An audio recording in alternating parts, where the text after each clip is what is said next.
Following a year that grounded the world to a halt with lockdown, travel restrictions, and the consequent impact of COVID-19, the year 2021 is looked up to by many global economies as the year of recovery. Although the COVID-19 virus continues to mutate into variants, the world is gradually learning to live with the virus as it faces the challenges of rebuilding the economy. In Nigeria, government continued to inoculate its population against COVID-19. But the country in 2021 recorded a decade-high cholera outbreak as fatality of the outbreaks continued to soar and even doubles that of COVID-19 virus. The sovereignty of the country also continues to be threatened by rising insecurity as abductions, banditry, insurgency, separatist agitations, jailbreaks assume unprecedented status. What are the issues in the year 2021? Today's episode of the program highlights some of the stories that shaped the year 2021. Welcome everyone to the last edition of the program for the year. I am Ayubelia. Thank you for joining. Begin with a look at how the country fared in the year 2021 in terms of security. In what seemed like a New Year gift to Nigerians, President Muhammadu Buhari on January 26th announced the appointment of new service chiefs for the nation's military. This follows years of public outcry for a rejig of the country's security architecture, given the rising threats of insecurity. The President named General Leo Irabo as Chief of Defense Staff, Lieutenant General Ibrahim Atahiru as the Chief of Army Staff, Vice Admiral Awal Zubairu Gambo as the Chief of Naval Staff, and Air Marshal Isiaka Oladayo Amao as Chief of Air Force. And then sadly, few months after their appointment, the country suffered the tragic loss of the Chief of Army Staff, Lieutenant General Ibrahim Atahiru, and 10 other officers and men in an air crash while on an official trip to Kaduna State. The late Army Chief was then replaced by Lieutenant General Farouk Yahaya. Prior to this, 7 persons have been killed after a military aircraft crashed a few yards off the runway at the Nnamdi Azikiwe International Airport in Abuja. The Nigerian Air Force spokesman, Air Vice Marshal Ibikule Daramola, at the time, stated that the Beechcraft King Air B3501 aircraft crashed while returning to Abuja Airport after reporting engine failure en route Mina. The Nigerian Army in April also confirmed the killing of 1 officer and 10 soldiers who were on stabilization operation in Benue State by gunmen. Earlier in the year, the Nigerian Air Force also reported the missing of its Alpha fighter jet after losing radar contact with the Air Force base in Maiduguri, the Borno State capital. According to the Air Force, the fighter jet marked NAF 475 might have crashed with the 2 pilots on board identified as Flight Lieutenant John Abolarinwa and Flight Lieutenant Ebiakpo Chapele. Now, within the same year, the federal government took delivery of 12 A-29 Super Tucano fighter jets from the United States, with the first batch in July and the second batch in October. Within the year as well, the acting general officer commanding 7th Division, Abdul Wahab Eyitayo, says more than 8,000 Boko Haram terrorists have so far surrendered to troops. He said the terrorists surrendered from their enclaves in Sambisa Forest as well as other hideouts. On the flip side of it, data by the United Nations Children's Fund in September revealed that in 2021, 25 schools in Nigeria have undergone attacks, while 1,440 students suffered abduction. The UNICEF disclosed this in its report titled Children in West and Central Africa Among Those Who Suffer Highest Rates of Grave Violations in Armed Conflict. Arguably, one of the most daring attacks by bandits in the Northwest in the year was the invasion of the Nigerian Defense Academy, Kaduna, where 2 officers were killed and 1 was abducted. Aside from the officers killed and kidnapped, some others sustained gunshot injuries. These are just a brief or highlight of some of the stories that we saw in the year 2021. Now, in the studio with me To spotlight this is Jide Ojo, a public affairs analyst, and also our very own deputy editor of business, Daily Trust newspaper, Sunday Michael. You're welcome to the program. It's a pleasure to be here again. Yes. All right. So we are going to begin with the issue of security within the year. Apparently, it's like the major issue on every table. We started the year with the change of the service chiefs. And then Nigerians were hopeful that this perhaps will, change the tide as far as the fight against insecurity is concerned. But by now, we cannot really say whether that has actually yielded the desired results or not. Let me begin with your own perspective, Mr. Jide. Well, thank you very much, Ayuba. Compliments of the season. Nigeria. Where do we start in issues of insecurity? We've never gotten it this bad. It's never. Nigerians are becoming fatalistic. They are becoming, they are gradually losing hope. People are living their life recklessly, believing that, today might be the end of their life. People are no longer planning for the future. In years gone back, you are planning. 5 years' time, 10 years' time. Nobody is sure of tomorrow. And that's very serious. I did an article in my column in The Punch just last 2 weeks or thereabout. And I extracted just this security, sector of Nigeria. 3,000 plus deaths between January and November. 3,000 plus deaths, according to American Security Tracker. And saw the mass abduction of students in schools. Has it ever? Between 2014, when we have Chibok abduction in April, and 2017, when Dapchi happened, it was not frequent. So it was just episodic. So you have Chibok 2014, Dapchi abduction 110 in 2017. Then all of a sudden in 2020, 2021, you are talking of 25 mass abduction.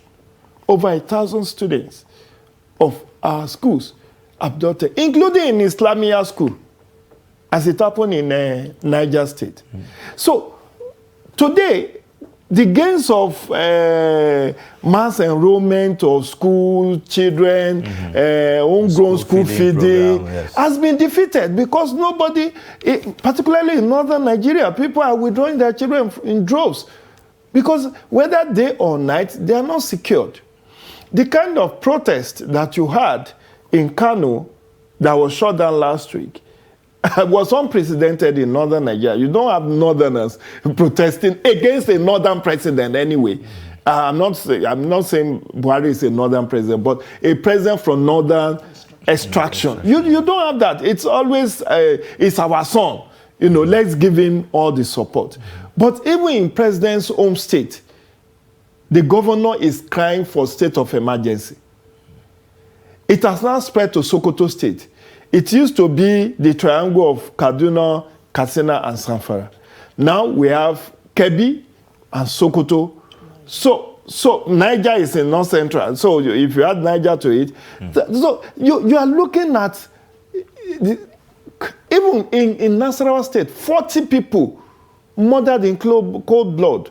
So if Niger is not safe, Nasarawa is not safe, Kogi commissioner has been killed in Kogi by bandits, Abuja is boxed in. So, and the governor of Niger State early in the year warned that Boko Haram is already hoisting flags in some community, in about 50 communities in Niger State. They are hoisting their flags, and that Abuja should not think it is safe because it's just 2.5 hours drive from Minna to Abuja. Now, the reality is dawning. Someone told me, someone who works with the FCTA as an SSA, told me just a few days ago that because of the insecurity in many of the northern states, Abuja is now the epicenter of formal and informal IDPs. A lot of people are moving away from their villages. They are coming to Abuja for succor, for refuge. So they are staying with family, they are staying with friends. Even the legislators, when they finish their tour of duty, they don't want to return to their constituencies. Yeah. They buy home or build house in Abuja. Abuja is becoming congested. And Abuja is no longer the Abuja we used to know. Because look at the breach of security, excuse me, at University of Abuja, where some lecturers were abducted. That has also happened in University or Ahmadu Bello University, sometimes last 1-2 years. Now, if they are invading tertiary institutions, they are invading secondary schools. In fact, the biggest of them, NDA. I mean, okay, so the issue is that I don't know if in my research on insecurity in Nigeria, I stumbled on what Vision of Humanity, the organization that do Global Terrorism Index, said about Nigeria. For the 4th year running, Nigeria is said to be the 3rd most terrorized country in the world. 3rd most terrorized country in the world. So now, Ayuba, if you look at the implication of all of this, we can lament for whom we are. The president has been touring all the countries of the world in search of foreign direct investment. Would they come? Would the investors come? So let me let Mr. Sunday to answer that question for us. I mean, haven't we been seeing the early warning signals, all the red flags? How did we even get here? Look at 2021 in your own, perspective. I mean, drawing from what Jide has said, it was only obvious that we were going to end here anyways. The issues has been building up, gradually. You don't need a soothsayer to tell you that the destination was not going to be palatable. We have swallowed things that have happened in this system that would not be tolerated anywhere. Things that lack any kind of logical explanation. There had been none of the killings that the police have attempted to even provide any kind of explanations for. Things just happen and we take them in the surface of it, and before that day runs up, we have moved on to something else. We are in a state where whatever happens to you becomes your cause. You just find a way to live around it. Everybody, as far as I'm concerned, in this country right now is traumatized.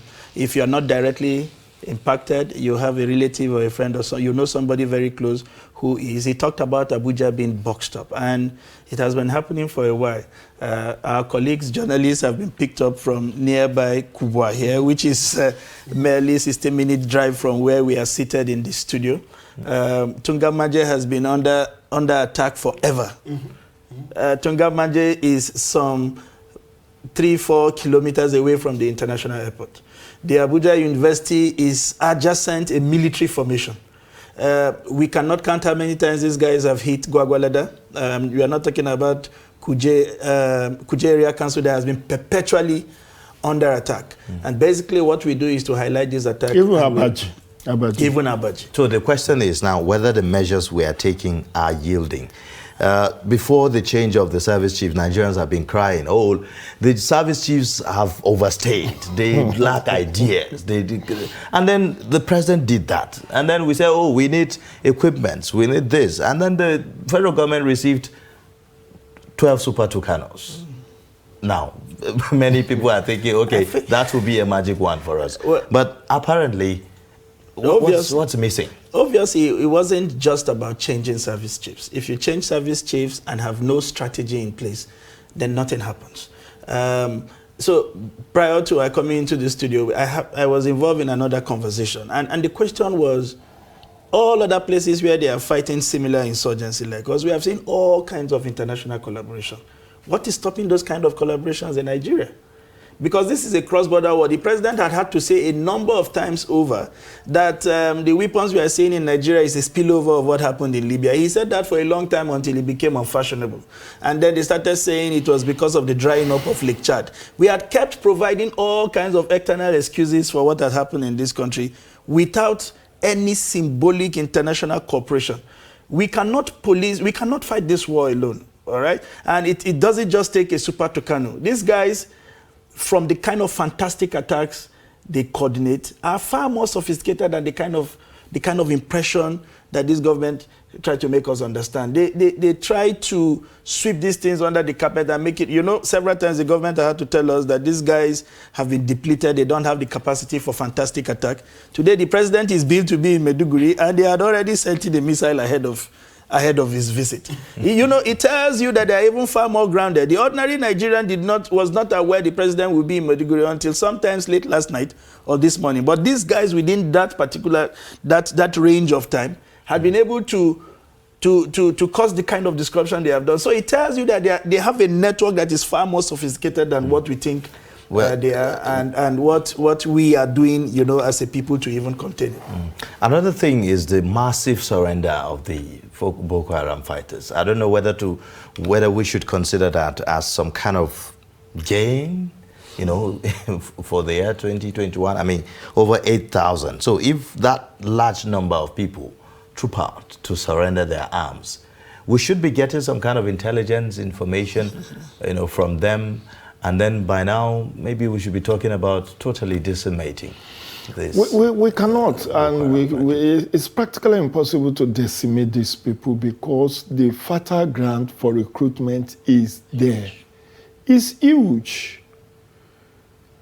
Like Sunday said, these people brought down fighter jets in Zamfara. The young pilot that managed to escape. That fighter jet alone cost millions of dollars. Yeah. Just one. And they brought it down. We are not too sure whether the mother of Atairu in Zaria, in Kaduna, when the plane was about to land, whether it was an attack. Because nobody has come out to say exactly what caused that. But it was after that they brought down that fighter jet in Zamfara. Now, let me tell you for free, Ayuba, I'm not very persuaded. Those 8,000 people, the same military has come out to say many of them are spies. They're not genuinely repentant. It's like you want armistice, you want some breathing space to regroup. You just say, oh, we have surrendered. You know definitely they will not take them into the military. They will later on want to do reintegration. How do you do psychoanalysis of the brain of somebody who has been heavily indoctrinated?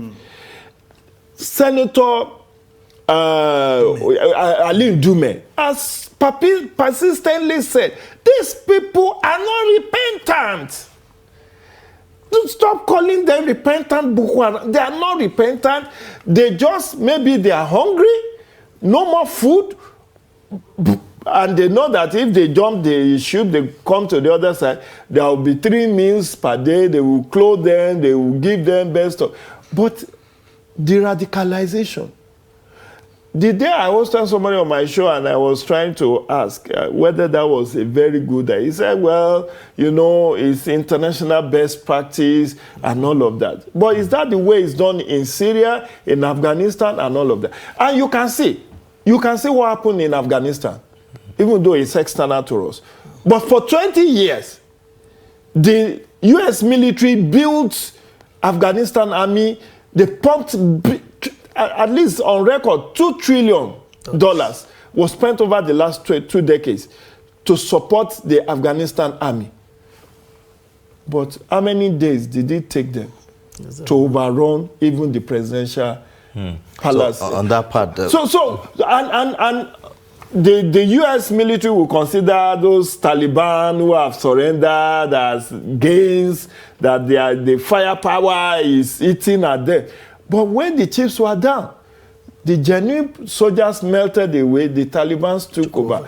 The bottom line is that we have not been able to remove the environment, the ecosystem that gave rise to the insurgency in the first place.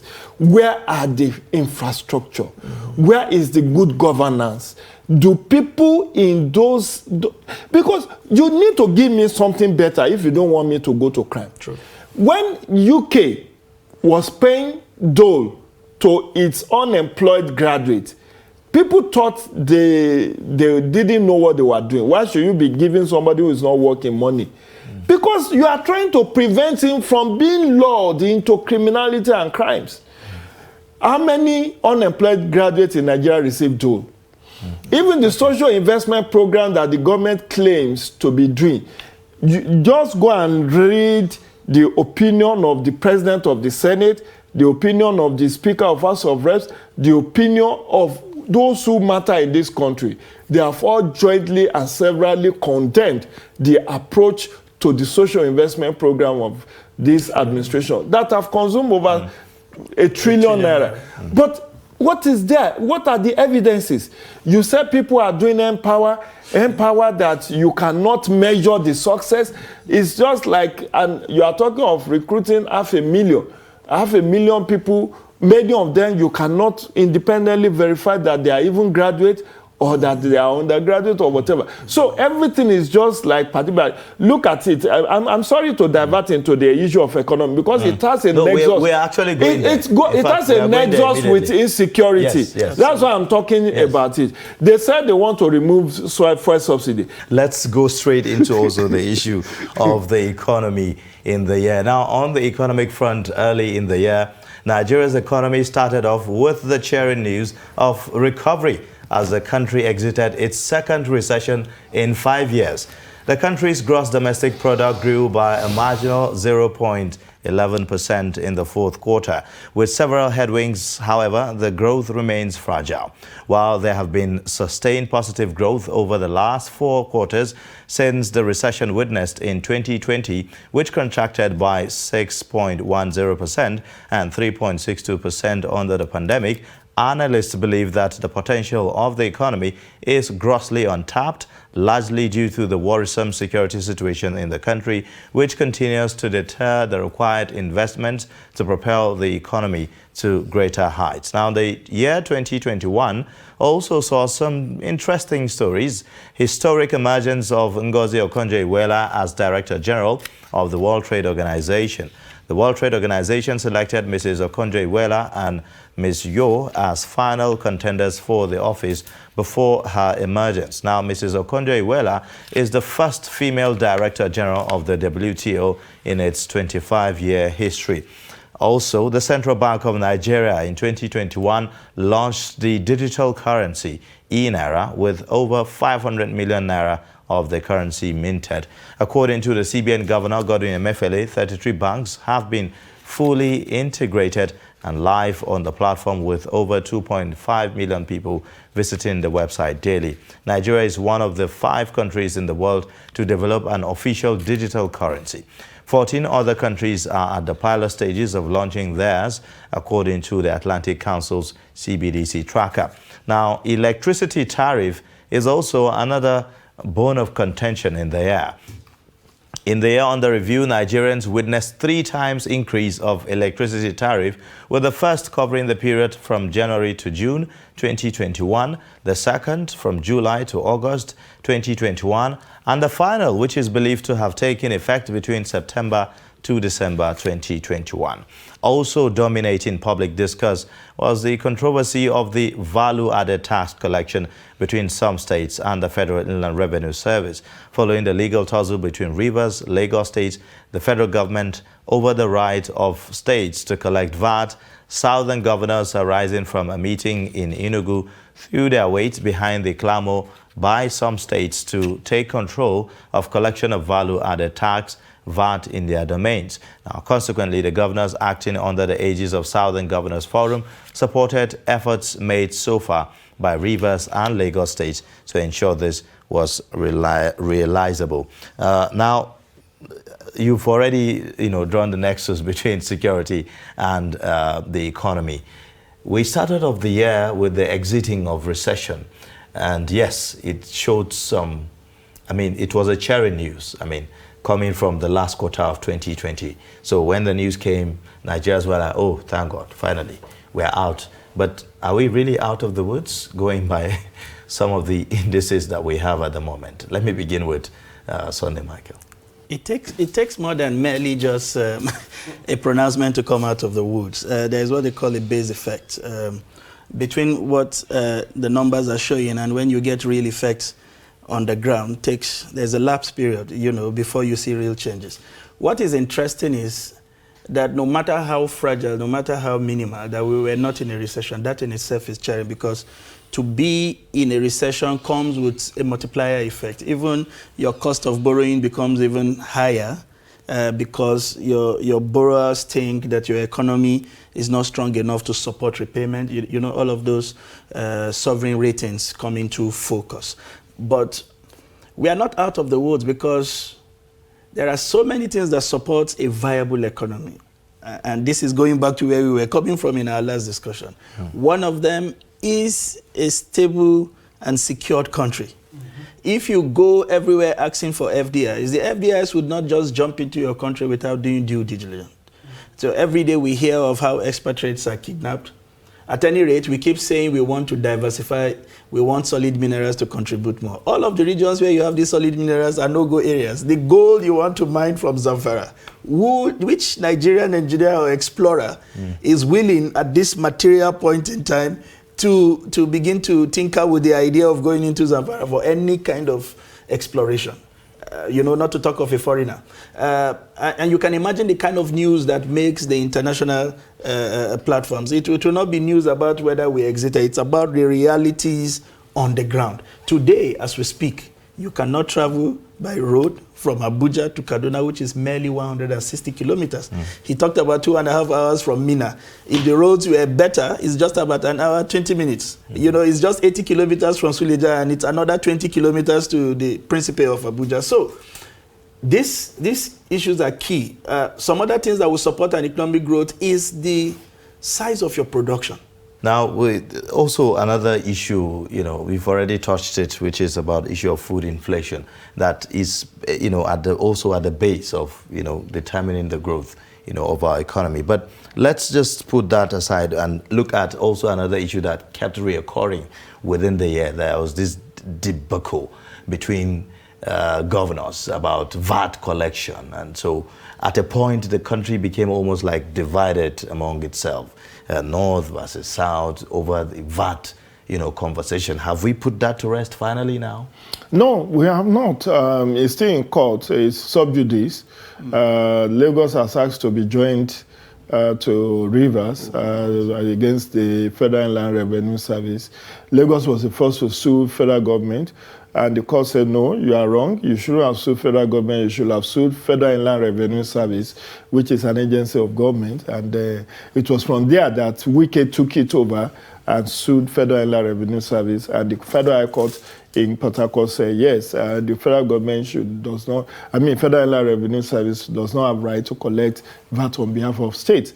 And the whole argument is again, these primordial sentiments that we always, egoism and all of that. If something is not broken, you don't fix it. But you see, in as much as you run country without equity, justice, and fairness, you cannot run away from this kind of thing.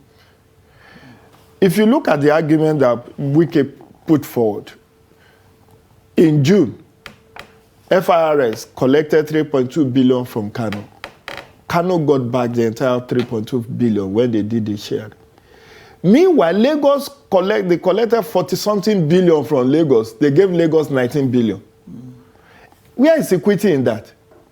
On what basis did you give? This is Kano where Isba is breaking every green bottles and brown bottles they see aside.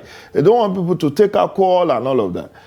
Yet, Lagos, everything goes. Port Harcourt, people drink like fish and all of that. So people are saying you don't want people in your state to take alcohol, but you are ready to share from proceeds of alcohol. And those are primordial sentiments and all of that. But the actual issue is about lack of equity, justice, and fair play. They can settle out of court, but it will be on certain terms and conditions. What is source for the goose is source for the gander. You cannot use different sharing formula for one state and use another for another state. It should be, if you get 100 naira from any state, you give back 15 or 20 or 50. And that should apply across board. But situations where you use different yardsticks to now give, without, and this is not the first time we do things in a very haphazard manner, without logic, without scientific, empirical study. So for me, it's not a case only court can decide. It can be politically resolved. But you see, what I've also seen, I'm sorry, I'm using that like a tautology. You have a northern president who is very provincial, I dare say. The handling of some of the very sensitive economic issues has not been very presidential in my own estimation. Look at those who benefit from waiver. Who are they? You indulge one against another. And I did an article about 3 months ago. I said, can Nigeria develop without equity, justice, and fairness? If this country were to be serious, my brothers, Aba should have been turned to Silicon Valley. So why is that not happening? Why is it not happening? Because of opposition politics. So the governor is from PDP. I have no stake. Look at Wike shouting, where is the federal project in Rivers? Exactly. So do you think... Why should it happen? No, Abiuba, I'm sorry, you are the moderator here. Yes. Why should it happen that you are fighting proxy war? Because Amechi and Wike doesn't want to see eye to eye. Yes, then the president cannot say, this is one project, federal project that I have started and completed, or that I inherited, that I have completed in a whole state. And you want that state to embrace you and see you as a father figure. That is not the way to rule a country. There should be dispassionate way to handle issues across board, irrespective of whether that state belongs to opposition or belongs to the party in power. So would you say that perhaps that conversation might have, maybe Nigeria must have maybe missed an opportunity to address the issue at its roots, when some experts or analysts also suggest that all those kind of conversation brings back the issue of Nigeria's federalism, and which is why we are having those kind of discussions come over and over and over and over again. Maybe, Absolutely. Just to part views slightly with what he had said, for me, as somebody who is interested in the numbers, I think what we did largely with the VAT issues was bringing too much politics into it, and we missed the opportunity to address the real issues. On the one hand, what I think that would have stirred up for me is, if we find a way to reward people who collect more and contribute more to the basket, perhaps we would then begin to encourage others who just sit and wait to take out of the basket to look at what they can do to get more. The structure of our federalism is such that it rewards, it does very little to reward those who bring in so much into the basket, and basically just give other people so much indolence. So it has not encouraged ingenuity among the states who have largely gotten something from it. And you see some governors even coming on national TV to say that is the essence of being in a federal system. The strong will support the weak. But there is only so much to which the strong can carry the burden of the weak. And what exactly do we even define as a weak? You are sitting around all kinds of mineral resources. You have done nothing to explore, whether through a joint venture or any kind of special purpose vehicle, to explore these resources around you. You just sit and wait because somehow Some persons will collect money from some domain and share with you, and you just want that to be sustained. You are not obviously going to catch up with those other economies merely depending on tokenism. You have to find ways to restructure. You have to find ways to also begin to tax your system. There is so much that goes on in some part of this country that is not taxed. So why would we rather concentrate on the people who are already paying to pay more, or scrutinize that system efficiently just to support people who are not willing to do anything? That's one opportunity we missed, in the face of this has become a northern versus a southern governors fight. No, there is so much involved in that interpretation that we need to go back to somehow, and I think we would have to, it's fiscal federalism coming into play, but within issues rather than merely just political differences across the divide.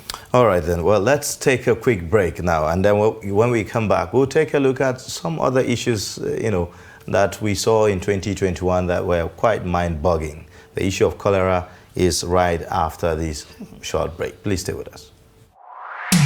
The board and management of Media Trust Limited invites the general public to its annual Daily Trust Dialogue, themed 2023, The Politics, Economy and Insecurity. Date, 20th January 2022. Location, NAF Conference Center and Suites, Abuja. Time, 10 a.m. prompt. Chairman of the occasion, former Head of State, General Abdulsalami Abubakar, GCFR. Guest Speaker, Governor of Kaduna State, Malam Nasir Ahmed El-Rufai. Guest Speaker, Governor of Ebonyi State, Engineer David Umahi. Guest Speaker, former Chairman, Federal Inland Revenue Service, Mrs. Ifueko Omoigui Okauru.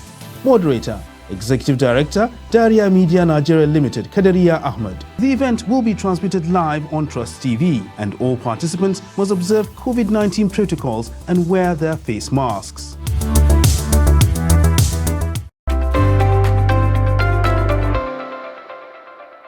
All right, thank you for staying with us. And if you're just joining, you're watching Issues. And basically, today's episode is a look back on all the trending stories in the year 2021. Now, I have in the studio Sunday Michael, Deputy Business Editor, Daily Trust newspaper, and also Jide Ojo, Public Affairs Analyst, and also a friend of the house, giving us perspectives on some of the stories that were major stories within the year. Now, cholera has killed twice as many Nigerians as COVID-19 in 2021. Did you know that? Fatalities from the cholera outbreak in 2021 doubled the number of COVID-19 related deaths in the same period. Since March 2021, cholera cases have increased substantially in Nigeria, with cases recorded in 32 states, including the Federal Capital Territory. According to the Director General, Nigeria Center for Disease Control, Ifedayo Adetifa, the country has recorded a little more than 3,600 deaths from cholera in the last 11 months, while the total fatalities recorded from coronavirus since 2020, when the index case was recorded, still stands at just a little above 2,500 or thereabout. Now, while the country battles the scourge of COVID-19 and cholera outbreaks, the nation was battling also with how to keep lean medical experts, the little number of medical experts that we have at their duty post. Resident doctors in Nigerian public hospitals began an indefinite strike on the 2nd of August for more than 1 month over grievances that include the delayed payment of salaries and allowances. In the preceding year, the resident doctors walked out from their jobs 3 times, including over demands for an allowance for treating COVID-19 patients. So, gentlemen, let me throw it at you now. We've been talking about medical tourism for as long as I can remember. When the issue of COVID-19 came, it exposed the weakness that there are in our health sector. Would you say that we are managing that well with the spike, or I would say with the number that we recorded of cholera outbreak in the country, if I may? The answer is very obvious. It's a no, we are not managing well. Cholera is a preventable waterborne disease. We know the sources. We know how people contract cholera. That is due to unhealthy environment, unhygienic practices, people doing open defecation, people living in a very unkempt environment. And in the year of our Lord, 2021, we are losing over 3,000 souls to cholera outbreak. Not only that, meningitis. Not only that, Lassa fever. Just last week or thereabout, 2 doctors allegedly died of Lassa fever infection. Lassa was discovered in Borno State over 50 years ago. We did not strive to develop a vaccine that can cure Lassa up until now. The good news in this year and going year is that we learned there is now vaccine for malaria, because forever we have been trying to roll back malaria without success. Perhaps in the coming year, we will be able, because if you look at this December, a lot of people, including myself, have come down with malaria. Malaria typhoid has become like almost every household. I mean, even yours sincerely. So you can just imagine how much out-of-pocket expenses we have had to do, make. It's in billions. Yes. It's in billions, but because it's not a killer disease, we don't pay much attention. The reason why we are giving COVID-19 greater priority over malaria and cholera, Lassa, and all of that is that it's seen, cholera is like poor people's sickness. If COVID-19 has not affected the global medical tourism, they will have left out with it. They will have left off with this. But because it affects them, the high and mighty, you had the week after the South African president came here, he contracted COVID-19. Global leaders, many of them have contracted. The Brazilian president, the UK president, the UK Prime Minister Boris Johnson, even Donald Trump in his presidency contracted COVID-19. So you have seen the number of ministers in Nigeria who have come down with COVID-19. So it's a big man disease, and that's why the poor people are saying, don't bring that thing, come here. They battle cholera, they battle meningitis, they battle Lassa fever. They also, and God is kind, He shared it, but it's not a laughing matter. We actually have not done well in our in the handling of our health sector. You did say something very instructive. We have lost so many experts, medical experts, to brain drain. And you had our Minister of Labour saying it's a good thing. It's a good thing. Let them go. We have more than enough. I recall there was even a video that went viral where some foreign country came and was conducting recruitment. It was in Abuja. They came here. They were dispersed after that video. Some hoodlums purported to be DSS went and disrupted the whole thing. But that has not stopped them. That has not stopped the brain drain of our medical expertise. So it's so unfortunate. Look, we are looking for billions to buy COVID-19 vaccine. Meanwhile, in other parts of the world, 9 different vaccines have been discovered. 9. None from our home soil. Now, we are begging all around the globe. Come and give us, so we don't have money, give us. So they are now donating to us about to expire vaccines. So when it's 3 months to expire, they ship it down to us, and then they make a whole news about it. We have given them 5 million doses.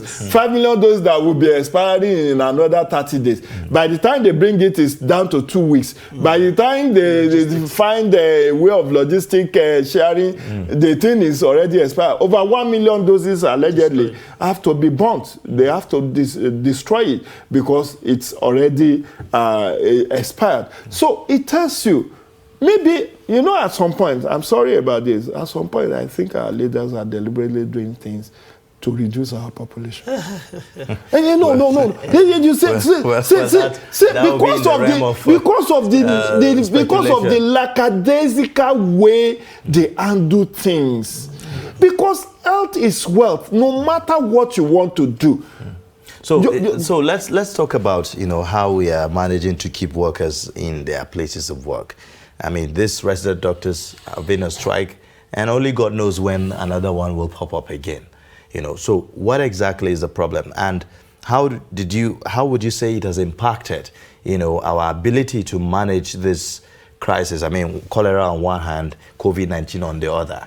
The other time it was about they do not have kits, PPEs, to protect themselves, even as they protect Nigeria. So how is this, affecting our ability to manage these pandemics, cholera and COVID? It is obvious that it has grossly impacted our ability to manage not just the pandemic, all kinds of medical emergencies that you can imagine in this country.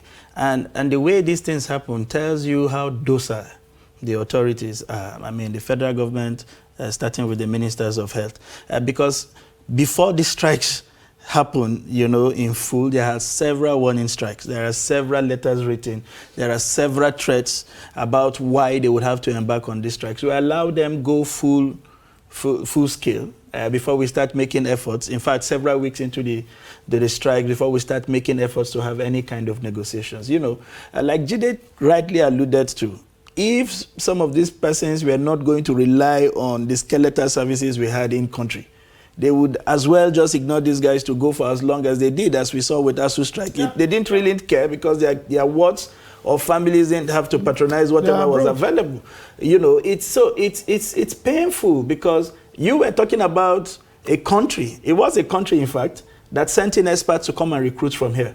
I know of agencies within this country that are on a daily lookout. We are churning out as little as we can medical experts, and they are absorbing them into their systems immediately.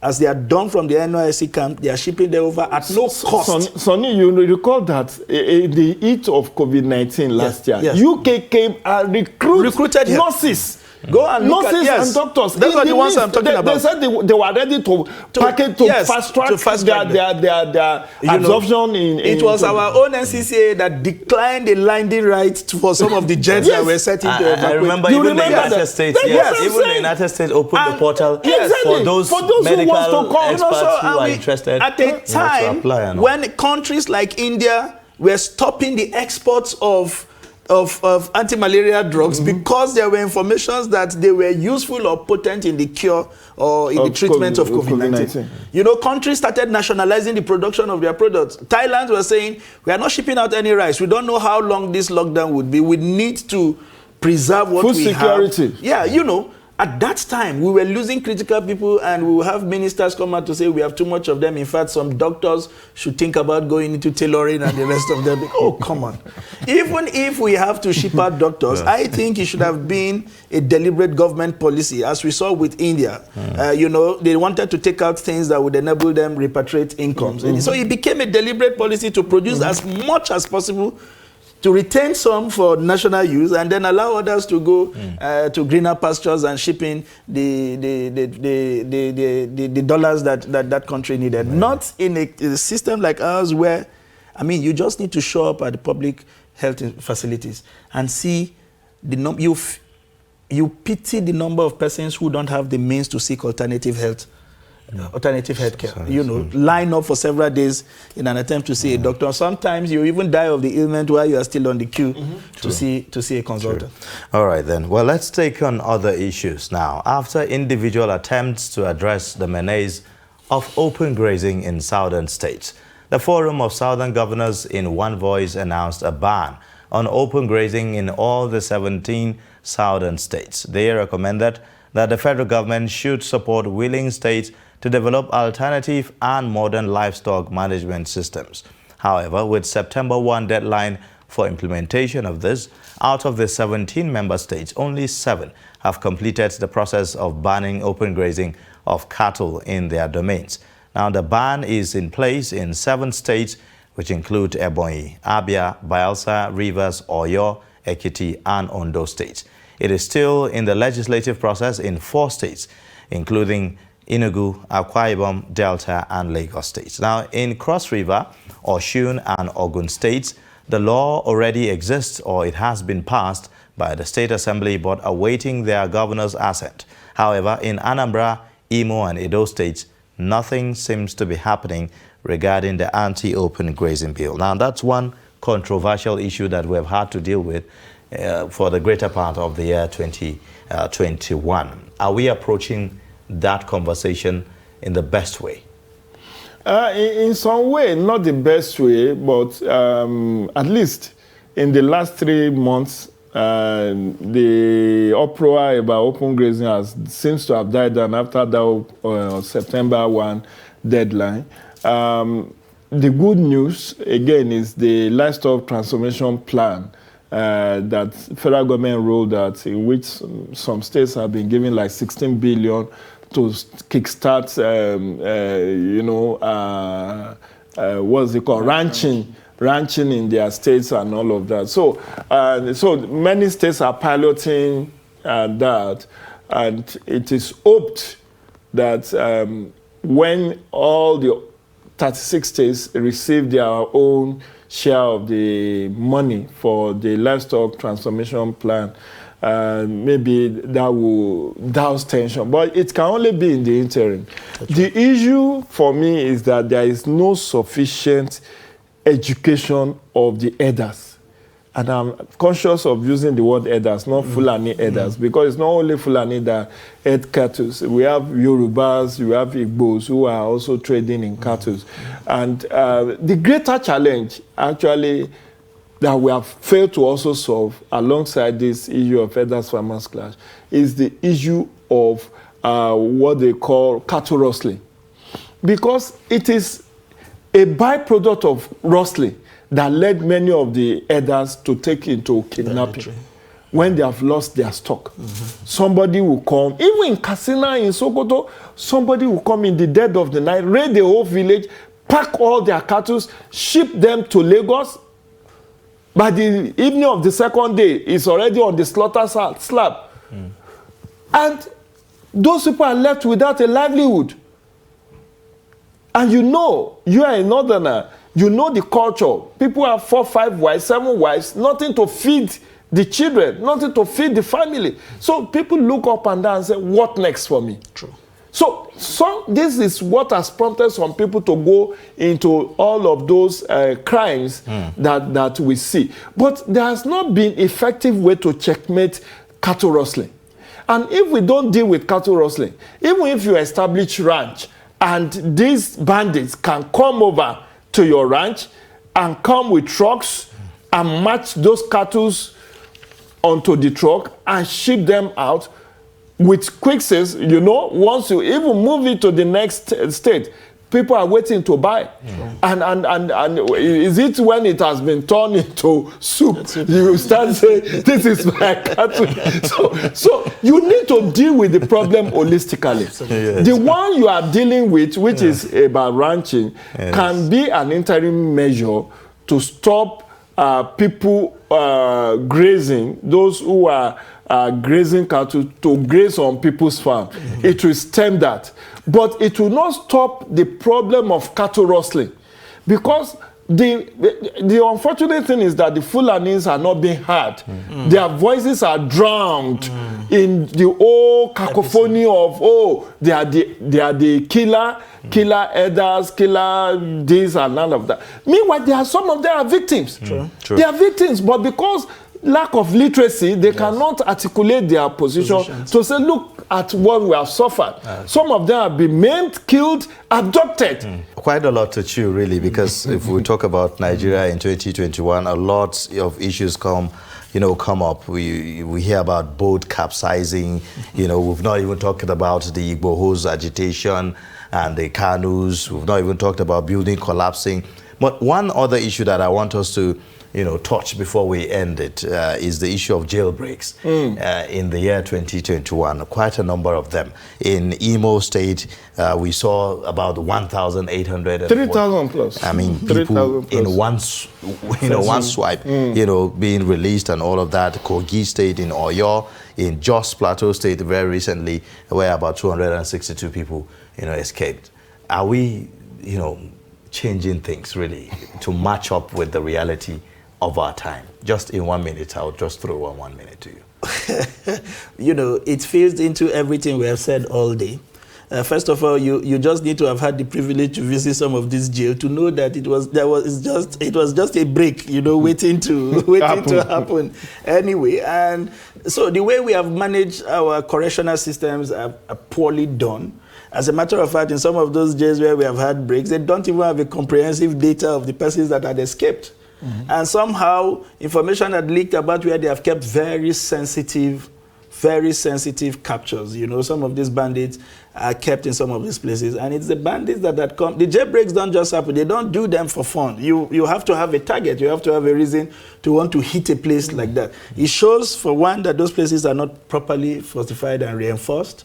And two, we had not managed whatever structure we have around those jailbreaks adequately. And as we have seen in other climes, especially if you have very sensitive prisoners in jailbreaks, the kind of patrols we see and the kind of response system we see that are tied to those places are complex, such that the moment something is happening and you trigger an alarm, a response system from a nearby town or a nearby state, is activated sometimes even by air.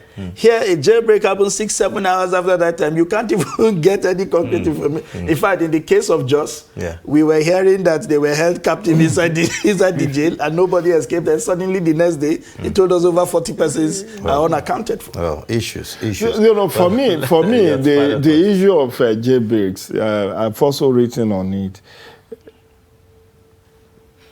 Awaiting trial units, AWT, awaiting trial is always about 80-90% total number of inmates. And justice delayed is justice denied. True. So you have these people, congested prisons. Prison built for 200 people, you have 800, 1,000 there. There would be restiveness. And we need to do something about this awaiting trial syndrome. The entire justice value chain, from arrest to prosecution to, the entire dispensation of justice have to be overhauled. Situations where people who steal something, the entire punishment should have been like 6 months jail term, is in the prison for 5 years. No arraignment, they will say there is no vehicle to take people, or that their files are missing, or that, and people to get on the parole, to get on amnesty, or what did they give them? Parole. Is it amnesty every year? Yes. You have to bribe your way. If you don't bribe your way, you will not, even if you are well behaved. The people who will be recommended for that amnesty are people whose family are ready to pay heavily for their freedom. So all of this needs to be. Then there is need to infuse technology in the surveillance of our correctional center. It is very unfortunate when the invasion of your town jailbreak happened. The governor of Oyo State announced took CCTV camera there for installation. The Minister of Interior said, "No, don't politicize it. We don't need your CCTV." Is there a prison in Nigeria, a correctional center that should not have CCTV, that should not have drones? Even several kilometers. You understand that so we are not even serious. No database, no comprehensive database of even people who are in the prison. There is a lot of corruption that takes place inside prison. There is a lot of fifth columnists that operate with impunity within the correctional center. Maybe that's why some people are even say that people like Maynard that was jailed was smiling into the. Because of course they will even request of you. Don't take me to DSS center. Let me go to the correctional, because all you just need is to pay your way. You can make babies. You can make babies inside Nigerian. In fact, we saw the squabble between the officials. Who should because they know he's a VVIP. And then they will smile if they have someone like that in their custody. And that is it, because of corruption. So if you have the money, you may not even stay one night in the jail. Somebody will be there answering your name. And you will be home. The only thing is you'll be under house arrest. You will not go out to parties, to clubs. But I mean, we have seen that time and so a whole lot of comprehensive overhaul of the entire justice sector reform needs to be seen, because justice delayed is justice denied. People are kept in prison for far all right, longer Mr. than Jide. what the punishment for the Alright, offense. I'm so sorry. I have to interject. Quite a lot of issues, really. I mean, if you're wondering what you're watching Issues. That's the program, and it's on Trust TV. Here we are highlighting today on this episode the major stories that shaped the year 2021 for us here in Nigeria, and we've looked at quite a lot. In case you've missed, you can always catch up on our YouTube and also connect with us via all our social media handles. Unfortunately, we have to end the show now at this point. Thank you so much for coming and sharing your perspectives with us. It's a pleasure. We've been speaking with Jide Ojo, Public Affairs Analyst, and also Sunday Michael, Deputy Business Editor, Daily Trust newspaper. Make a date with us on another episode of the program next year. And I leave you with this compliments of the season. My name is Ayuba Ile. Do have a Merry Christmas and a Happy New Year. Bye for now.